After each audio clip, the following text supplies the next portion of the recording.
మీ పిల్లల భవిష్యత్తును దిశానిర్దేశం చేసే విద్యా మహోత్సవ్ Dream9 మీడియా ఆధ్వర్యంలో ఈ ఫిబ్రవరి 1న మన ఖమ్మంలో జరగనుంది. వాళ్ళు స్త్రీని ఓన్లీ ప్రొడక్షన్ మిషన్గా చూస్తూ ఉన్నారు. వాళ్ళు పిల్లల్ని పుట్టించి ఒక యంత్రంలాగా చూస్తూ ఉన్నారు. అంతకుమించి గొప్పగా ఏముంది? వాళ్ళు స్త్రీని గౌరవించిన సందర్భం ఏముంది? భారతదేశంలో హిజాబ్ కట్టుకుంటామంటారు, బుర్కా వేస్తామని చెప్తారు. ఇస్లామిక్ దేశం ఇరాన్లో ఏం పంచాయతీ నడుస్తుంది? కొమేనికి వ్యతిరేకంగా పంచాయతీ ఎక్కడ నడుస్తూ ఉంది? ఏం తీసేస్తున్నారు? ఆడపిల్లలు హిజాబ్ని పబ్లిక్లో ఇప్పాడ వారేస్తున్నారు. మాకు హిజాబ్ వద్దంటున్నారు, బుర్కాలు వద్దంటున్నారు. ఈడనేమో వీళ్ళు కావాలంటున్నారు. ఆచారాల పేరిట వీళ్ళు అరాచకాన్ని సృష్టించాలి. ఈ దేశంలో హిందువులని మైనార్టీలుగా చేయాలని చూస్తూ ఉన్నారు. రేపు మీ కూతురు పెళ్ళి అయ్యేసరికో, మీ మన్మరాలు పెళ్ళికి వచ్చేసరికో ఈ దేశం ఇస్లామిక్గా మారితే మీ కూతురు లేదా మీ మన్మరాలు భవిష్యత్తు ఏంది? ఏం ఆలోచిస్తున్నారు మీరు? ఎందుకు ఈ అతిగా ఎందుకు ఆలోచిస్తూ ఉన్నారు? హిందుత్వం గురించి మాట్లాడితే తప్పు, వాళ్ళు డజన్ మందిని కన్నా వాళ్ళకి ఏం తప్పు లేదు, మనోళ్ళు మాట్లాడొద్దు జనాభా గురించి, మనోళ్ళు మాట్లాడొద్దు పిల్లల గురించి. ఇదేం రూలు? ఒకసారి చదువుండి చరిత్రను. 1947లో ఈ దేశం మతం పేరిట పాకిస్తాన్ భారతదేశంగా విడిపోయిన రోజు పాకిస్తాన్లో ఉన్నటువంటి హిందువుల సంఖ్య ఎంత? 2026లో ఈరోజు పాకిస్తాన్లో ఉన్న హిందువుల సంఖ్య ఎంత? ఒకసారి చూడురు లెక్క. భారతదేశం విడిపోయిన రోజు భారతదేశంలో ఉన్న ముస్లింల జనాభా ఎంత, భారతదేశంలో ఉన్న హిందువుల జనాభా ఎంత చూడండి. ఇలా జనాభాలో ఎంత వ్యత్యాసం వచ్చింది. డెమోగ్రఫీ మారుతుంది అంటున్నా. నీ దేశంలో జనాభా లెక్కలు మారుతున్నాయి అంటున్నా. దాన్ని మతం లెక్కలకు మారుస్తున్నారు. రోడ్డు మధ్యలో ఒక 2 ఇటుకలు పెట్టి దానికి ఆకుపచ్చ రంగేసి ఒక ఆకుపచ్చ జెండా వేసి రోడ్డు వెడల్పు వేయడానికి వీల్లేదు అంటున్నారు. నీ గుడి ఉంటే జేసీబీలు వచ్చి, ఇటాచీలు వచ్చి, పోలీసులు వచ్చి తీసేసిపోతున్నారు. 4 ఇటుకలు పెట్టి ఒక ఆకుపచ్చ జెండా పెడితే, రోడ్డు మధ్యలో పెడితే దర్గా అంటే కనీసం దర్గాని ముట్టలేని పరిస్థితి భారతదేశంలో ఉంది. ఏం మాట్లాడుతున్నారు మీరు? నవనీత్ రాణా గారు మాట్లాడితే తప్పేముంది? 4 కాకపోతే 6 కనుమని చెప్తుంది. ఒక ఆడపిల్లగా, ఒక ఎంపీగా ప్రజాస్వామ్యంలో ఏం జరుగుతుందో ఆలోచించి మాట్లాడి ఉంటుంది. దాన్ని ఎందుకు తప్పు పట్టాలి? అసదుద్దీన్ ఓవైసీని ఆలోచించుకోమని చెప్పుండ్రి. మీరు మహిళల్ని ఎక్కడైనా గౌరవిస్తున్నారా? మహిళలకి సమాన హక్కులు ఉన్నాయా మీ దాంట్లో, మీ మతంలో? అది మాట్లాడమనుండ్రి. ఏదో ఒక రోజు ఈ దేశానికి హిజాబ్ కట్టుకున్న ఆడబిడ్డ ప్రధానమంత్రి అవుతుందని మాట్లాడతాడు. అరే మీ దారుసలాంలో నీ ఎంఐఎం పార్టీలో ఎవరున్నారో చెప్పు. 7 ఎమ్మెల్యేలు ఉన్నారు, ఒక మహిళకి ఇచ్చినవా? 4-5 ఎమ్మెల్సీలని చేసినావు, ఒక మహిళకి ఇచ్చినవా? నువ్వు వచ్చి ఎప్పుడో ఒకసారి ఈ దేశంలో హిజాబ్ కట్టుకున్న ఆడపిల్ల ప్రధానమంత్రి అవుతుందంటే దాని అర్థమైంది. కవిత గారు ఎందుకు ఆలోచించొద్దు? హిందువులు ఏం చెప్పదలుచుకున్నాడు ఆయన? అంటే ఈ దేశాన్ని మేము ఇస్లామిక్ దేశంగా మారుస్తున్నాము అని చెప్తున్నాడు. ఆలోచించమని రఘునందన్ అంటున్నాడు. 6 కనుమని అన్నాడు అనుకో Raghunandan. What is wrong in it అంటున్నా. నీ ఆడపిల్లల్ని కాపాడుకోవడానికి, నీ మతాన్ని కాపాడుకోవడానికి, ఈ దేశ అస్తిత్వాన్ని కాపాడుకోవడం కోసం కనాల్సిన సందర్భం వస్తే కనుమని చెప్తాం. దాన్ని తప్పుపట్టే అధికారం ఎవరికి ఉంటుంది? ఒక ప్రధానమంత్రి అయితే ఇస్లామిక్ కంట్రీ అంటున్నారు. అదే ప్రెసిడెంట్స్ కూడా మన దగ్గర ఉన్నారు కదా. కలాం కూడా ఆయన ప్రెసిడెంట్ అయ్యాడు కదా. భారత ప్రజాస్వామ్య దేశంలో ప్రెసిడెంట్ గారి పాత్ర ఏంది, ప్రధానమంత్రి గారి పాత్ర ఏంది కవితకు తెలియదని నేను అనుకోవట్లేదు. మీరు అట్లా మాట్లాడడం తప్పు. దేనికి ఉండాల్సినటువంటి గౌరవం దానికి ఉంటుంది. రాష్ట్రపతికి ఉండాల్సినటువంటి గౌరవం రాష్ట్రపతికి ఉంటుంది. కానీ in a democratic country like India prime minister is the key post. అంటే ఏం చెప్పదలుచుకున్నాడు ఆయన? అసదుద్దీన్ ఓవైసీ ఏం మెసేజ్ ఇవ్వదలుచుకున్నాడు? ఎందుకు అర్థమైతే లేదు మీలాంటి మేధావులకి? ఏం చెప్తున్నాడు ఆయన? ఏం చెప్తున్నాడు? ఒక ముస్లిం మహిళ ఈ దేశానికి ప్రధానమంత్రి అవుతుంది కావద్దని నేను అంటలేను. అంటే అందులో కూడా ప్రోగ్రెసివ్నెస్ కనిపిస్తుంది. ఏం ప్రోగ్రెసివ్నెస్? ఎంఐఎం పార్టీకి మహిళను అధ్యక్షులు వేస్తే ప్రోగ్రెసివ్నెస్. అది హైదరాబాద్ ఎంపీ మహిళను పోటీ చేపిస్తే ప్రోగ్రెసివ్నెస్. నీ పార్టీలో ఉన్న 7 ఎమ్మెల్యేలలో సగం మంది ఎమ్మెల్యేలు మహిళలు ఉంటే ప్రోగ్రెసివ్ థాట్. నీవు నామినేట్ చేసినటువంటి 4 ఎమ్మెల్సీలలో 2 ఎమ్మెల్సీలు మహిళలు ఉంటే అది ప్రోగ్రెసివ్ థాట్. కానీ నువ్వు ఏం రెచ్చగొట్టగలుగుతున్నావు? నీ పార్టీలో ఎవరు మహిళలు ముందుకు రారు. కానీ ఈ దేశానికి ఒక ముస్లిం, ఒక హిజాబ్ కట్టుకున్న మహిళ ప్రధానమంత్రి కావాలని నేను కోరుకుంటున్నా, అవుతుంది భవిష్యత్తులో అని చెప్తున్నావు. అంటే నువ్వు దేన్ని ప్రోత్సహిస్తున్నావు? దేన్ని ఎంకరేజ్ చేస్తున్నావు? మీ జనాభాను పెంచమని మీ వాళ్ళకి చెప్పకనే చెప్తున్నావు కదా. అకల్మన్కు ఇషారా బస్ కదా. ఈ మాత్రం కూడా హిందూ బంధువులు ఎందుకు అర్థం చేసుకోవద్దు? అప్పుడు మాట్లాడతారు. నవనీత్ రాణా మాట్లాడినా, రఘునందన్ మాట్లాడినా, రేపు ఇంకొకరు మాట్లాడినా బరాబర్ మాట్లాడతాం. నీ డెమోగ్రఫీని మారుస్తున్నారు వాళ్ళు. కొన్ని ఇప్పుడు వెస్ట్ బెంగాల్ పంచాయతీ అంతే ఏంది? మొత్తం బంగ్లాదేశ్ ముస్లింలని, రోహింగ్యాలని, మయన్మార్లో ఇస్లామిక్ దేశాలలో తన్నెల కొడుతుర్రు వాళ్ళని. బంగ్లాదేశ్లో రోహింగ్యాలు ఉండరు. బంగ్లాదేశ్లో ముస్లింలకు ఉండడానికి సవలతులు లేవు.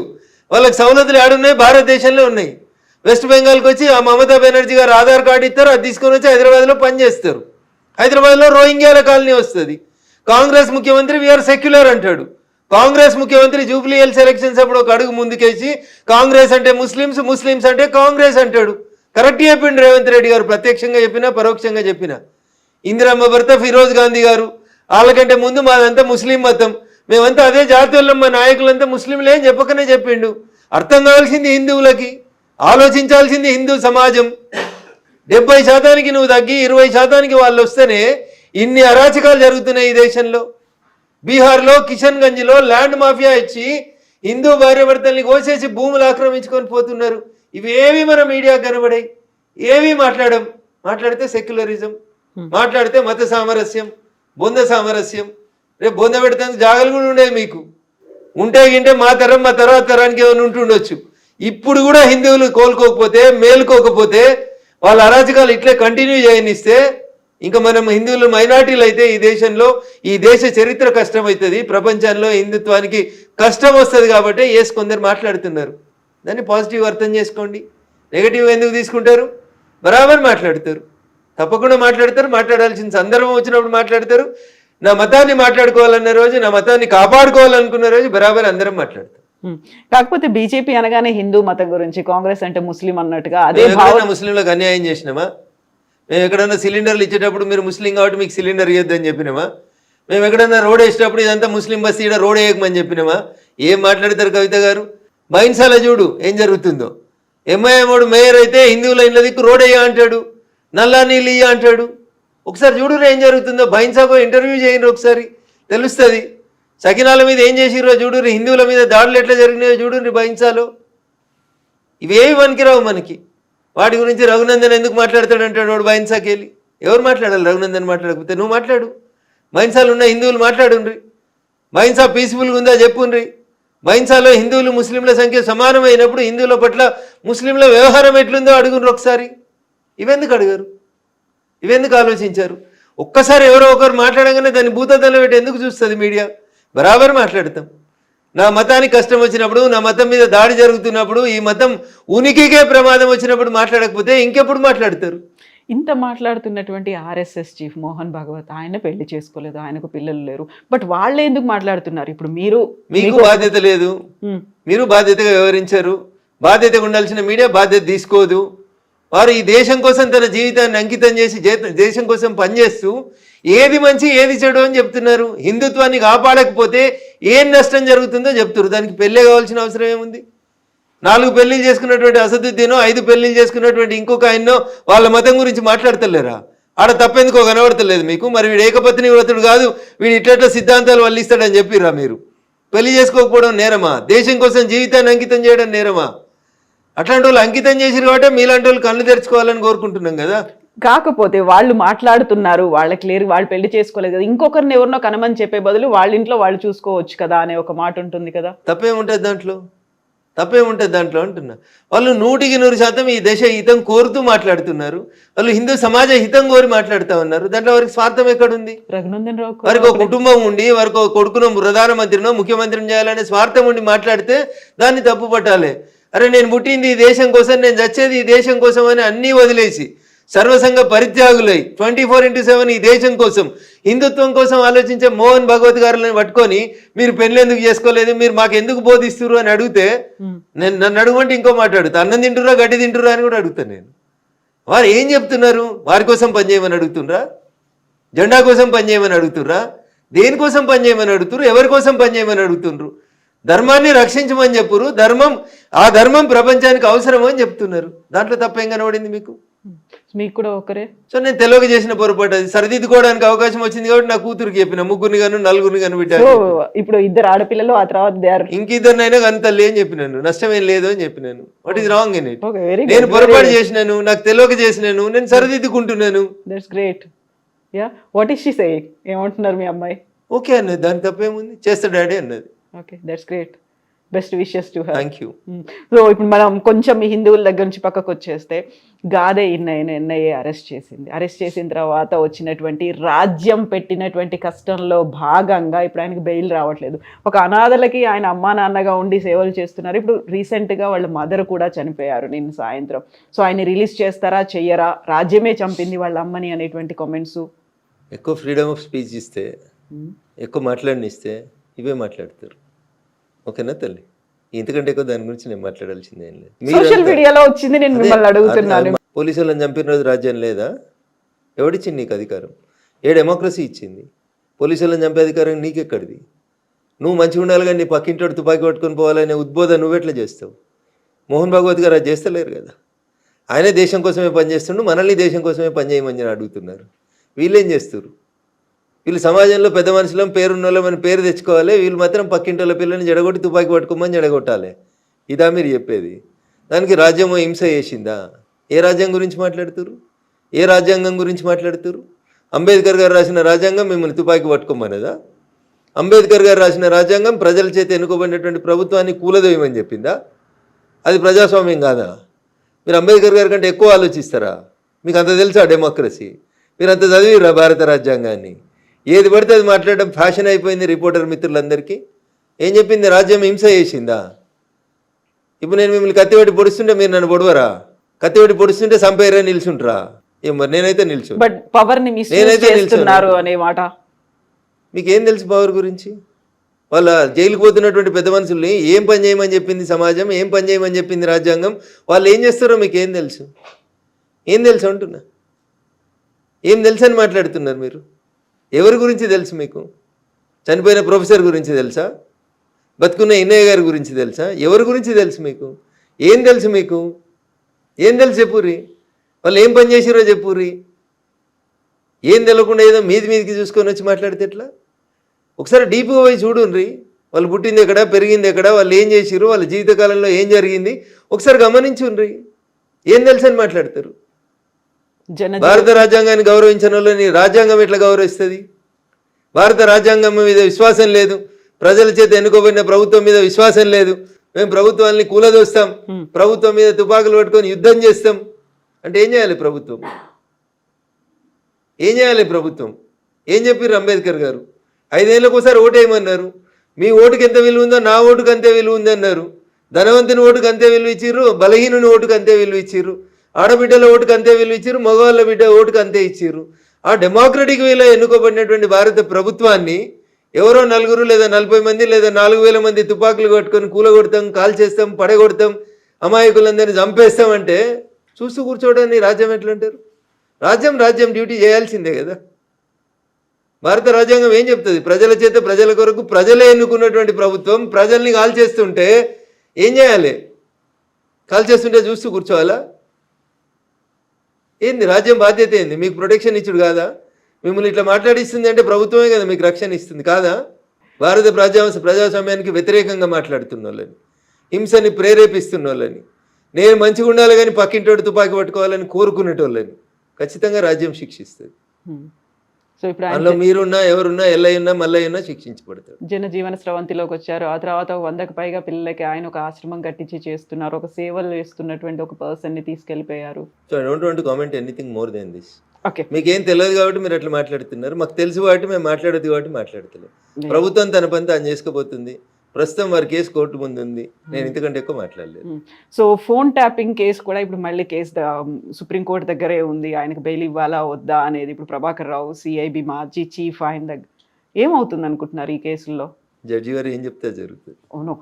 Not that bail case, overall గా ఏం జరగబోతుంది? ఫోన్ ట్యాప్ ఏం జరగదు, ఇలాగే స్టేటస్ కోర్ అట్లనే ఉంటుందా? సినిమాలు నడిచినట్టు పుష్ప 1, పుష్ప 2, పుష్ప 3 నడిచినట్టు, లేకపోతే కోడలు దిద్దిన సంసారం, అత్త దిద్దిన సంసారం అని తెలుగు సీరియల్ టీవీలలో నడిచినట్టు, అట్లా పేపర్ వాళ్ళకి వార్తలు అయినప్పుడు ఒక బ్రేకింగ్ అన్నట్టు, ప్లేట్ బ్రేకింగ్. రఘునందన్ రావుకి నోటీసులు ఇచ్చిన సిట్ అంతే. ఇంకా ఏమైనా జరిగేది ఉంటే 2 ఏళ్ళకెళ్ళి ఎందుకు జరగలేదు? బువ్వ ఉడికిందా లేదా 2 మెతుకులు చూస్తే తెలుస్తుంది. ఈ ప్రభుత్వం ఏం చేస్తుందా చేయదా అనేది గరణి పడుతుంది కదా. 2 ఏళ్ళకెళ్ళి దిగుతూనే ఉన్నారు కదా. 1వ సిట్టు, 2వ సిట్టు, 3వ సిట్టు, 4వ సిట్టు, ప్రభుత్వం పోతుంది, అయిపోతుంది. ఇంకో 3 ఏళ్ళ పడేది ఇట్లనే కంటిన్యూ అవుతుంది. అంతకంటే గొప్పగా ఏమవుతుందని మీరు కలగంటారు చెప్పురు. నేను చెప్తా ఏం చేయగలుగుతారు వాళ్ళు? ఏం చేయలేరు. ఎందుకంటే ఇప్పుడు వాళ్ళు కూడా ట్యాపింగ్ చేస్తారు కాబట్టి. మీది అవుతుందా? అవుతుంది, డెఫినెట్గా అవుతుంది. నా ఫోన్ ట్యాప్ కదని మీరు ఎందుకు అనుకుంటారు? అప్పుడు వాళ్ళు చేసిరు, ఇప్పుడు వీళ్ళు చేస్తున్నారు. కాకుండా మీరు ఇప్పుడు బీజేపీ ఎంపీగా ఉన్నారు, రాష్ట్ర ప్రభుత్వం అయితే ఏమవుతుంది? అప్పుడు బీజేపీ రాష్ట్ర అధ్యక్షుడు ఉన్న బండి సంజయ్ ఫోన్ ట్యాప్ చేయలేదా? కిషన్ రెడ్డి గారు ఫోన్ ట్యాప్ చేస్తలేరా? చేస్తూనే ఉంటారు అంతే. వాళ్ళకి నచ్చకపోతే అది ఒక రకమైనటువంటి ఇది అన్నట్టు పోలీసులు చేసేటువంటి ఒక డ్యూటీ అది అంతే. సో మరి మీరెందుకు కంప్లైంట్ చేయలేదు, లేకుంటే దానికి సంబంధించి మీరు ఎందుకు అందరికంటే ముందు మాట్లాడలేదు? మాట్లాడింది నేనే. నువ్వు ఇప్పుడు మీద అవుతోంది, ఏం మాట్లాడతాం? ఇప్పుడు ఏం కూడా చేస్తాం? అవుతోంది ఏం అనేది. చేస్తలేమో అంటారు, చేస్తలేమో అని చెప్తారు అంతే. ఏం చేస్తారు ఇంకా అంతకంటే. అప్పుడు పాత ప్రభుత్వం అదే చెప్పింది, ఇప్పుడు ఈ ప్రభుత్వం కూడా అదే చెప్తుంది. దాంట్లో తేడా ఏముంటుంది? ఏముండదు. సో ఈ కేసులు ఇవన్నీ ఎప్పుడు బయటకు వస్తాయి మరి? ఇప్పుడు జరిగేటువంటి ఏం విషయాలు, రావు. ఫోన్ ఏం ట్యాపింగ్ బయటకు వస్తాయి అనుకుంటారు మీరు? ఏం జరగదా? ఏం బయటికి రావు, ఎవరిని ఉరిదీయరు అంతే. వాళ్ళు వీళ్ళని తిడతారు, వీళ్ళు వాళ్ళని తిడతారు, వాడు కొట్టినట్టు చేస్తాడు, వీడు ఏడిచినట్టు చేస్తాడు. అంతకుమించి వాళ్ళిద్దరు ఏం చేసేది ఉండదు. కాంగ్రెస్ టీఆర్ఎస్ రెండు తోడు దొంగలే, ఏం చేయలేరు వాళ్ళు, ఏం చేయరు. ఏమన్నా చేస్తే మేము అధికారంలోకి వచ్చినాక చేస్తాం, వాళ్ళని ఇద్దరిని మడతేస్తాం, మేమే ఇస్తాం. కేవలం రాజకీయంగా టైం పాస్ అంతేనా? ఇప్పుడు టీఆర్ఎస్ చేసిందంటే ఇప్పుడు కాంగ్రెస్ చేస్తుందని. వేరే పార్టీలలో ఉన్నటువంటి రాజకీయ నాయకుల్ని వేధించేందుకు వాడుకునేటువంటి ఒక వెపన్ అది అంతే, అంతకుమించి వాళ్ళు చేసేది ఏమన్నా. So Congress party 2 years complete చేసుకుంది ఇక్కడ గవర్నమెంట్ని, రేవంత్ సర్కార్. ఏమనిపించింది ఈ 2 ఏళ్ల పాలన మీకు? మళ్ళీ 20 ఏళ్ళ దాకా అధికారంలోకి రాకుండా పాలిస్తున్నాడు. మళ్ళీ 20 ఏళ్ళు ఎవడు చేయి గుర్తు కోట వేయకుండా పరిపాలిస్తున్నాడు. మళ్ళీ నెక్స్ట్ కూడా మేమే వస్తాము అనేటువంటి మాటను బహిరంగ సభల్లో ఆయనే చెప్తున్నారు. అట్లా చెప్పకపోతే ఏం చెప్తారు? రేపే మా ప్రభుత్వం పడిపోతుందని చెప్తారా? అట్లా చెప్తే ఈ 3 ఏళ్ళు కూడా నడవదు కదా సంసారం. ఓకే, రేపు చచ్చిపోయేటాడు కూడా రేపు నేను ముఖ్యమంత్రిని అవుతానే చెప్తాడు. అట్లా చెప్పడం అది ఆశ అంతే, అట్లే చెప్తారు. అంతేగాని రేపు మేము మళ్ళీ అధికారంలోకి రామని చెప్పిండి అనుకోరు రేవంత్ రెడ్డి గారు, ఈ 3 ఏళ్ళు గవర్నమెంట్ నడుస్తుందా? చెప్పుండ్రి, నడవనియరు. అందుకని అట్లే చెప్పాలి. ఆ కుర్చీలో మీరు కూర్చుంటే కూడా అదే చెప్తారు. ఇంకో గంట అయితే పదవి వీకేస్తారంటే కూడా నేనే ముఖ్యమంత్రిని అని చెప్తారు. కర్ణాటక చెప్తలేరు, సిద్ధరామయ్యను శివకుమార్. ఎప్పుడు మారుతుందో తెలియదు. మ్యూజికల్ చైర్స్ అట్లే చెప్తూనే ఉంటారు, వాళ్ళు ఇద్దరు చెప్తూనే ఉంటారు. అధిష్టాన నిర్ణయమే తుది నిర్ణయమే. సో ఇక్కడ 3 ఏళ్ల పాటు రేవంత్ రెడ్డి ఉంటారా మరి? ఉంటారనే అనుకుంటున్నా. ఓకే, వాళ్ళకి అంతకంటే మంచి ఆప్షన్ కనబడుతుందని నేను అనుకుంటలేదు. సో నెక్స్ట్ వచ్చేది మేమే అనేటువంటి మాట అటు కాంగ్రెస్ చెప్తోంది, ఇటు బీఆర్ఎస్ కూడా చెప్తుంది. బీఆర్ఎస్ అంటే టీఆర్ఎస్ పార్టీయా బీఆర్ఎస్ఆ ఏమంటారు మీరు? టీఆర్ఎస్ బీఆర్ఎస్ అయింది. బీఆర్ఎస్కు ప్రజలు సిఆర్ఎస్ ఇచ్చారు, కంపల్సరీ రిటైర్మెంట్ స్కీమ్ ఇచ్చారు. నేను ఇప్పుడు చెప్తలేను ఈ మాట, ఎన్నికల కంటే ముందే చెప్పిన, పార్లమెంట్ ఎన్నికల కంటే ముందు చెప్పిన, అసెంబ్లీ ఎన్నికల కంటే ముందు చెప్పిన. అసెంబ్లీలో ఏదో అట్లా మామ అనిపించుకున్నారు, పార్లమెంట్లో మొత్తం సిఆర్ఎస్ కంప్లీట్ రిటైర్మెంట్ స్కీమ్కి ప్రజలు బలవంతం చేసి వాళ్ళకి రిటైర్మెంట్ స్కీమ్ ఇచ్చేసారు. 17లో పెద్ద సున్నా ఇచ్చేసారు వాళ్ళకి, సార్ని ఫామ్ హౌస్కి పరిమితం చేసారు. ఇంకా బీఆర్ఎస్ ఎక్కడిది? సార్ లేడు, బీఆర్ఎస్ లేడు. బీఆర్ఎస్ ఒకవేళ బతుకుదామని అనుకున్నా కానీ ఆడ మా చెల్లె బయలుదేరింది కదా. అట్లా మా వాళ్ళు మంచోళ్ళు కాదని నేను చెప్పినా అనుకోని, రఘునందన్ బీజేపీ కాబట్టి విమర్శిస్తుండని అనుకుంటుంది. కేటీఆర్ నువ్వుగా ట్విట్టర్కే పరిమితమైన ట్విట్టర్ టిల్లో అని నేను అన్నా అనుకోరు, అది రాజకీయ ఆరోపణ అవుతుంది. అదే కవిత చెప్పింది అనుకోర్రి, మా అన్నకి ఏం శాత కాదు ట్విట్టర్లో పెట్టుడు తప్పితే ప్రజలకు వచ్చి ఉద్యమం చేయరని కవిత అన్నది అనుకోరు, జనం ఏం అర్థం చేసుకుంటారు? రఘునందన్ రావు నోట్లకి ఎలా మాట వస్తే వీడు రాజకీయంగా అంటుండే అనుకుంటారు. కవిత అంటే కవిత చెప్పింది వాస్తవమే, కవిత ఆ ఇంట్లోకెళ్ళే వచ్చిన బిడ్డ కదా, కవిత చెప్పిందంటే కరెక్ట్ అనుకుంటా. కవిత చెప్పిన మాటలన్నీ కరెక్టే అని మీరు అనుకుంటున్నారా? నేనైతే అనుకుంటున్నా, మీరు అనుకుంటలేరా? అందులో టీఆర్ఎస్ నుంచి బీఆర్ఎస్ దాకా ఎందుకు మార్చారో అనే మాటతో పాటుగా కేసీఆర్ బయటికి రాకపోతే అరే మీరు అంత స్మూత్ గా మాట్లాడుతున్నారు. ఏం బీకి కట్టలు కట్టిరని మీరు తెలంగాణ నిడిచిపెట్టి దేశంలో రాజకీయం చేస్తామని ఒక ఆడపిల్ల అడిగింది. ఎవడన్నా ఉంటే చెప్పురు సమాధానం దానికి. తెలంగాణలో మీరు తెలంగాణకి ఏం పీకి కట్టలు కట్టిరని ఏదో టీవీ ఛానల్ ఇంటర్వ్యూలో చెప్పలే కవిత గారు. ఆ కవిత నిండు శాసన మండలిలో చెప్పింది, on the floor of the house చెప్పింది. దానికి ఒక్కడన్నా సమాధానం చెప్పిండా? ఎందుకు పంజాబ్లో రైతులకు పైసలు ఇచ్చిరో అని అడిగింది, చెప్పిర్రా? తెలంగాణలో రైతులు చచ్చిపోతే ఏం చేసిరో అని అడిగింది, తెలంగాణ ఉద్యమకారులకు ఏమి ఇచ్చిరో అని అడిగింది. సరిపోదా సమాధానం? మూతోడు ప్రశ్నలు అడుగుతుంది కదా. శంకరమ్మ అనేటువంటి మలిదశ తెలంగాణ ఉద్యమాన్ని మలుపు తిప్పినటువంటి సోదరుడు శ్రీకాంతాచారి తల్లిని టీఆర్ఎస్ ఎలియాస్ బీఆర్ఎస్ ఎట్లా వంచింది కవిత అంటే, ఇక్కడ గన్ పార్క్లో నిలబెట్టి కాల్ చేయాలి వాళ్ళని, 2 గన్మెన్లను పంపించి. రేపు అమరవీరుల స్తూపం సెక్రటరియట్ ముంగట కట్టిన అమరవీరుల స్తూపం ఓపెనింగ్ ఉంటే ఎంత చిల్లరగాళ్ళు అంటే, మళ్ళీ చెప్తున్నా, ఎంత చిల్లరగాళ్ళు అంటే ఆ పదం కూడా వాళ్ళకి చిల్లరనే, ఇంకా అది చాలా ఎక్కువ వాళ్ళకి. ఆమెను ఎమ్మెల్సీ చేస్తున్నామని టీవీలలో బ్రేకింగ్ న్యూస్లు నడిపించి, ఆమెకి 2 గన్మెన్లను పంపించి అమరవీరుల స్తూపం ఓపెన్ చేసినాక ఆమెకి ఎమ్మెల్సీ ఇవ్వలేదు. ఇంతకంటే నీతి మాలినటువంటి పార్టీ ఏమైనా ఉంటుందా చెప్పుండ్రి? మీలాగా జ్యూస్ తాగలేదు శ్రీకాంతాచారి, మీలాగా పెట్రోల్ పోసుకొని అగ్గిపెట్టే మర్చిపోలేదు, మీలాగా ఏదో జోక్ కోసం అగ్గిపెట్టే పోసుకొని పెట్రోల్ పోసుకొని అంటు పెట్టుకోలేదు. ఆయనే మలిదశ తెలంగాణ ఉద్యమాన్ని మలుపు తిప్పిన శ్రీకాంతాచారి తల్లికి ఏమిచ్చినావు నువ్వు? ఏమిచ్చినావు 10 ఏళ్ళ నీ పాలనలో? 10 పైసలు ఇచ్చినావా నువ్వు? నీ కొడుకుని ఎమ్మెల్యేని చేసుకున్నావు, మంత్రిని చేసుకున్నావు. నీ అల్లుని ఎమ్మెల్యేని చేసుకున్నావు, మంత్రిని చేసుకున్నావు. నీ బిడ్డను ఎంపీని చేసినావు. ఎంపీ ఓడిపోతే ఎమ్మెల్సీ చేసినావు. ఎంత దోసుకున్నావో లెక్కలేనంత దోసుకున్నావు. ఒక్క తల్లి తన కడుపు కోత మాలిదశ తెలంగాణ ఉద్యమాన్ని మలుపు తిప్పిన శ్రీకాంతాచారి తల్లికి నీ 10 ఏళ్ళ టెన్యూర్లో ఎమ్మెల్సీ పదవి ఇవ్వడం చేత కానీ మిమ్మల్ని ఏమనాలే? ఇట్టిట కొట్టుకునేటోళ్ళు అనాలి మిమ్మల్ని. ఆ పదం కూడా నా నోట్లకెళ్ళి అనడం దారుణం. ఇంకా ఏం బతుకులు మీ? ఏం బతుకులు అంటున్నా? ఎగిరెగిరి పడుతూ మాట్లాడతారు కదా మీ. ఏం బతుకులు మీ? ఎప్పుడన్నా ఆలోచించిర్రా మీరు? శ్రీకాంతాచారి పెట్రోల్ పోసుకొని తగలబడుతుంటే మేము అందరం డిఆర్డిఓ దగ్గర అపోలోకి పోతే నేను ఎట్లాగో చచ్చిపోతే నాకు తెలుసన్నా, తెలంగాణ వచ్చేదాకా కొట్లాడు రే అని అడిగిండు మమ్మల్ని. వచ్చిండు కదా అదే రోజు ఈ కేటీఆర్ వచ్చిండు, అదే హరీష్ రావు వచ్చిండు. ఏమైంది మీకు? అన్నం తింటురా అసలు? ఆ తల్లికి ఎమ్మెల్సీ ఇవ్వడానికి మీకు కష్టమా? పక్క పార్టీలకు వెళ్ళి తీసుకొచ్చుకున్న దొంగలకు ఎమ్మెల్సీలు ఇస్తారు, రాజ్యసభలు ఇస్తారు, అమ్ముకుంటారు మీరు పదవుల్ని. కడుపు శోకం కంఠ శోష. శ్రీకాంతాచారి తల్లికి ఎమ్మెల్సీ ఇవ్వవా 10 ఏళ్ళల్లో? ఏం తప్పు అడుగుతురు? ఎవరు తప్పు అడుగుతురు? నీ బిడ్డను తీసుకొచ్చి ఆగమాగం ఎమ్మెల్సీ చేస్తావు కదా. శంకరమ్మని ఎందుకు చేయవు? నువ్వు ఇచ్చిన రాజ్యసభలు ఎవరికి ఇచ్చినావు? ఎవరు రాజ్యసభలు?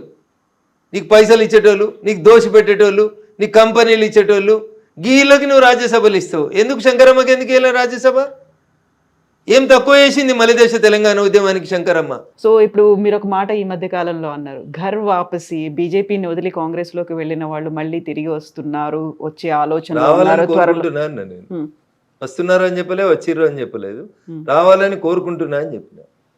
ఎందుకంటే మీరు మమ్మల్ని వద్దనుకొని పోయిన తర్వాత జరిగిన పరిణామాలన్నీ మీరు ఆలోచించుకొని విఘ్నతతోటి అక్కడ మీకు ఏం గౌరవం లేదు, గుర్తింపు లేదు కాబట్టి వెనక్కి వస్తే ఇక్కడ కొంచెం గౌరవం గుర్తింపు ఉంటుంది, రండి మిత్రులారా అని చెప్పినమాట వాస్తవం. కాకపోతే అధికార కాంగ్రెస్ పార్టీని వదిలిపెట్టి మళ్ళీ బీజేపీకి వస్తారంటారా? ఎప్పుడు పుట్టి మునుగుతుందో తెలియనప్పుడు ఆ పుట్టిలో ఎవరు ట్రావెల్ చేస్తారు కవిత గారు? గోదావరి నడి మధ్యలో ఉన్నారు, పుట్టికి రంధ్రం పడ్డది, పుట్టి ఎప్పుడు మునుగుతుందో తెలియదు. అట్లాంటప్పుడు ఎందుకుంటారు అందులో? ఎవరుంటారు? రాజకీయ నాయకుడు అనేటోడు తానున్న పార్టీ బతకాలి, తాను బతకాలి, ప్రజలకు సేవ చేయాలని అనుకుంటే ఆలోచించుకుంటాడు. మునుగాలే చావాలనుకుంటే నేనేం చేస్తా కవిత గారు? సో రాష్ట్రంలో ఉన్న కాంగ్రెస్ పరిస్థితి ఎట్లా ఉంది, దేశవ్యాప్తంగా ఉందా మొత్తం? సో దేశంలో కాంగ్రెస్ ఉందా? 28 రాష్ట్రాల్లో 3 రాష్ట్రాల్లో కన్ఫైన్ అయిన వాళ్ళు ఉన్నారా? ఏ రాష్ట్రంలోనే పోటీ చేస్తే సింగిల్ డిజిట్ వచ్చిందా? ఢిల్లీలో 3 సార్లు అసెంబ్లీకి ఎన్నికలు జరిగినాయి, ఒక్క సీట్ అన్నా గెలిచిర్రా కవిత గారు? దేశ రాజధానిలోనే లేరు మీరు, ఇంకేడుంటారు తల్లి మీరు? ఏడున్నారు వాళ్ళు? తెలంగాణలో ఏదో అధికారంలోకి వచ్చారు, ఎందుకు వచ్చారు? టీఆర్ఎస్ చేసిన తప్పులకి. భారతీయ జనతా పార్టీ ఆ రోజు కొంచెం 1-2 జరగరాని సంఘటనలు పార్టీలో జరగడం వల్ల అట్లా అయింది. అట్లా అంతకుమించి కాంగ్రెస్ ఎక్కడ తెలంగాణలో? కర్ణాటకలో కాంగ్రెస్ వచ్చినాక తెలంగాణలో కాంగ్రెస్ బతికింది. అంతకుముందు కాంగ్రెస్ ఎక్కడుంది? ఎవరు ఆలోచించారు కాంగ్రెస్ గురించి? కొట్లాడింది మేము, యాంటీ టీఆర్ఎస్ వేవ్ని తయారు చేసింది మేము, టీఆర్ఎస్ను దించాలనే ఆలోచన ప్రజలకు కల్పించింది మేము, టీఆర్ఎస్ని దించవచ్చు అని చెప్పింది దుబాక్ ఉప ఎన్నిక ఫలితం. ఇవి కదా. అంతకుముందు అది పెద్ద శత్రు దుర్భేద్యమైన కోట కదా. వాళ్ళు సిట్ అంటే మీరు సిట్టు, వాళ్ళు స్టాండ్ అంటే స్టాండు, వాళ్ళు రాహుల అంటే రాహులు, వాళ్ళు ఎంకన్నా అంటే ఎంకన్నా. అంతకుమించి ఏం నడిచింది? అప్పుడు ఏం నడవలే కదా. మేం కదా మొదలుపెట్టింది, బీజేపీ వాళ్ళం కదా. దుబ్బాకలు కొట్టినా, హుజరాబాద్లో కొట్టినా, ఇంకేం చేసినా మేం కదా టీఆర్ఎస్ని ఢీ కొట్టగలుగుతాం, టీఆర్ఎస్ని దించగలుగుతాం అనే ఒక వాతావరణాన్ని క్రియేట్ చేసింది మేం కదా. మేము 3 రాళ్ళు పెట్టినాం, అండ పెట్టినాం, నీళ్లు పోసినాం, ఎసరేసినాం, బియ్యం పెట్టినాం, అన్నం వండుకొని కాంగ్రెస్ వాడు తినిపోయింది అంతే. అండ దించడంలో మేము 1 నిమిషం ఆలస్యం చేసినాం అంతే, వాళ్ళు ఎత్తుకుపోయారు గద్దల్లాగా. సో ఆలస్యాన్ని సెటరేట్ చేసుకున్నారా మీరు అని అనుకుంటున్నాం. మొత్తం అంతా అప్పుడు గతంలో వచ్చినటువంటి 1-2 ప్రాబ్లమ్స్, సమస్యలు అన్నారు, అవన్నీ కూడా సరిదిద్దుకునే ముందుకు పోతున్నాం. జరిగిన పొరపాట్లను సరిదిద్దుకొని ముందుకు పోతుంటేనే పార్టీలైనా మనుషులైనా ముందుకు పోతూ ఉంటారు. మా వల్ల జరిగిన ఏంది అనేది మాకు అర్థమైన తర్వాత అవి మళ్ళీ జరగకుండా వాటిని సరిదిద్దుకునే ముందుకు పోతారు. దానికి సంబంధించి మొత్తం గ్రౌండ్లో ఆ ప్రాపర్గా ప్రిపరేషన్స్ అనేవైతే ఉన్నాయో, ఒక్కొక్క అడుగు పేర్చుకుంటూ వెళ్ళేట్టుగా సమన్వయం. ఎలక్షన్స్ అంటే ఏంది తల్లి చెప్పు? ప్రజలు తీసుకునే నిర్ణయం, ప్రజల్ని ప్రభావితం చేయాల్సినటువంటి అంశాలు ఏంది, చేస్తున్న అంశాలు ఏంది, ప్రజలకు మనం ఎట్లా దగ్గర కావాలి, ప్రజలకు మనం ఎట్లా మేలు చేయాలి, ప్రజల్ని ఎట్లా సేవ చేయాలి, ప్రజల మన్ననలు ఎట్లా పొందాలి. ఇంతకు మించి మీరు అనుకున్నట్టు మేము మందు వంచలేము, మేము పైసలు వంచలేము. కాబట్టి we have our own limitations. మేము ప్రజల్ని ఎడ్యుకేట్ చేసి ప్రజలకు ఏది మంచి ఏది చెడు అనేది చెప్పి ఎందుకు భాగ్యనగరంలో కాషాయం జెండా ఎగరాలనేటువంటి విషయంలో ప్రజల్లో చైతన్యవంతం తెస్తూ ఉన్నాం. పోయినసారి సెకండ్ లార్జెస్ట్కి వచ్చినాము, ఈసారి ఫస్ట్ లార్జెస్ట్కి వస్తాం, మేమే గెలుస్తామని చెప్తున్నాం. So west Bengal west Bengal మాదే. బీహార్ కంటే ముందు మీరు మాదే అనుకుర్రా? అనుకోలేదు కదా. బీహారు మాదే, వెస్ట్ బెంగాల్ కూడా మాదే. బీహార్కి వెళ్ళి నదులన్నీ వెస్ట్ బెంగాల్ వైపు పోతుంటాయి. సో బీహార్లో మొదలైంది, వెస్ట్ బెంగాల్లో ముగుస్తుంది. Okay. So special intensive revision మీద విపరీతమైనటువంటి కామెంట్లు వస్తున్నాయి, వ్యతిరేకత వస్తుంది, భిన్నమైనటువంటి అభిప్రాయాలు, విమర్శలు ఇవన్నీ కూడా ఉన్నాయి కదా. థర్డ్ ఫేజ్ తెలంగాణలోనే ఉండబోతోంది అనేది ఎలక్షన్ కమిషన్ అనౌన్స్ చేసింది. ఇక్కడ ఎన్ని బోగస్ ఓట్లు ఉన్నాయని మీరు అనుకుంటున్నారు? ఇప్పుడు నేను ఉదాహరణకి నా మెదక్ పార్లమెంట్ పరిధిలో పటాన్చెరు అసెంబ్లీ నియోజకవర్గ పరిధిలో ఐలాపూర్ అనే ఒక విలేజ్ ఉంది. This is an open challenge to the media. నిజంగా మీలో సిన్సియారిటీ ఉండి మీరు అనుకున్నట్టు మిమ్మల్ని మీరు ఫోర్త్ ఎస్టేట్ అయితే, మీరు రాసే వార్తలలో, మీరు చేసే పనిలో మీకు నిజాయితీ ఉంటే, ఐలాపూర్ అనేటువంటి ఒక తాండాలో, ఐలాపూర్ అనే ఒక గ్రామ పంచాయతీలో ఒరిజినల్ ఓటర్లు 1250 ఓటర్లు. ఎన్నికల సందర్భంగా ఆ ఓటర్ల సంఖ్యను 2700 పైచిలకు పెంచారు. సో డబుల్ కంటే ఎక్కువ ఉన్నారు. శ్మశానంకు నెంబర్ వేసి, వాటర్ ట్యాంక్ నెంబర్ వేసి, గ్రామ పంచాయతీకి నెంబర్ వేసి, నేను రాహుల్ గాంధీ గారిలాగా వేగ ఆరోపణ చేస్తలేను. రాహుల్ గాంధీ ఒక ఇంట్లో 290 ఓట్లు ఎట్లుంటాయంటే అమిత్ షా గారు పార్లమెంట్లో సమాధానం చెప్పారు. అట్లా రఘునందన్ సమాధానం చెప్పించుకోవడానికి అబద్ధం కోసం చెప్తలేడు. ఐలాపూర్లో పటాన్చెరు అసెంబ్లీ నియోజకవర్గం పరిధిలోని అమీన్పూర్ మున్సిపాలిటీ కిందికి వచ్చే ఐలాపూర్ అనే గ్రామ పంచాయతీ గతంలో ఉన్నటువంటి దాంట్లో ఒరిజినల్గా 1250 ఓట్లుంటే వాటిని 2750 ఓట్ల దాకా పెంచారు. ఇవన్నీ బోగస్ ఓట్లని అప్పుడున్నటువంటి సర్పంచ్ గారు, ఎంపీ ఎన్నికల కంటే ముందు నేను, జిల్లా కలెక్టర్ గారు, అంటే తహసీల్దార్ గారు, ఆర్డీఓ గారు, జిల్లా కలెక్టర్ గారు, ఆఖరికి రాష్ట్ర ఎన్నికల కమిషన్ కూడా కంప్లైంట్ ఇచ్చినాం కవిత గారు. ఎప్పుడు ఎంపీ ఎలక్షన్. సో ఇవన్నీ కూడా జిహెచ్ఎంసీ ఎలక్షన్స్ ముందే అయితే జరగవు, నెక్స్ట్ రాబోయేటువంటి అసెంబ్లీ ఎన్నికల కోసమే జరుగుతాయి కదా. ఇప్పుడు వచ్చే ఫస్ట్ నుంచి ఏమి ఉన్నట్టుంది కదా, తెలంగాణలో కూడా ఏప్రిల్ 1 నుంచి ఏమి ఉన్నట్టుంది కదా సార్. జరుగుతుంది కంపల్సరీ, అన్ని రాష్ట్రాల్లో జరుగుతుంది, ఇక్కడ కూడా జరుగుతుంది. తెలంగాణ ఏం దానికి అతీతం కాదు, భాగ్యనగరం ఏం దానికి అతీతం కాదు, అంతటా జరుగుతుంది సార్, దేశవ్యాప్తంగా సార్ జరుగుతుంది. ఎవరికి ఇష్టమైనా కష్టమైనా జరుగుతుంది. సో హైదరాబాద్ కంటే భాగ్యనగరం అనడానికే మీరు ఇష్టపడతారా? ఇది భాగ్యనగరం కదా, ఒకప్పుడు భాగ్యనగరం, ఇప్పుడు కూడా భాగ్యనగరం, భవిష్యత్తులో కూడా భాగ్యనగరంగానే పేరు కొనసాగాలని కోరుకుంటాం. మారుతుందా మీ బీజేపీ వచ్చిన తర్వాత? మీ కాదు మన అన్నారు, తప్పకుండా మారుతుంది. నేను అనేది మీ బీజేపీ అన్నా, నేను మన బీజేపీ అని నేను అనలేను కదండి. మీ బీజేపీ వచ్చిన తర్వాత మన హైదరాబాద్ పేరు భాగ్యనగరంకి తప్పకుండా భాగ్యనగరం అయితే. అదొకటేనా? తినబోతు రుచులు ఎందుకు, అధికారంలోకి వచ్చేదాకా సపోర్ట్ చేయండి, అధికారంలోకి వచ్చిన తర్వాత మేము ప్రజల కోసం నిలబడతాం, నెక్స్ట్ సీఎం ప్రజల ఆకాంక్షల కోసం పనిచేస్తాం. నెక్స్ట్ సీఎం ఎవరు? ప్రజలు కోరుకున్న వాళ్ళు అవుతారు, పార్టీ ఆదేశించిన వాళ్ళు అవుతారు. మీరు ఇలా బీసీఓ లేకుంటే వీళ్ళు అవుతారు ఇది అనేది మీరు అనౌన్స్ చేయరు అసలు? రాష్ట్ర పార్టీ తీసుకునే నిర్ణయం కాదు అది, కేంద్ర పార్టీ తీసుకునే నిర్ణయానికి ప్రతి బీజేపీ కార్యకర్త కట్టుబడి ఉంటారు.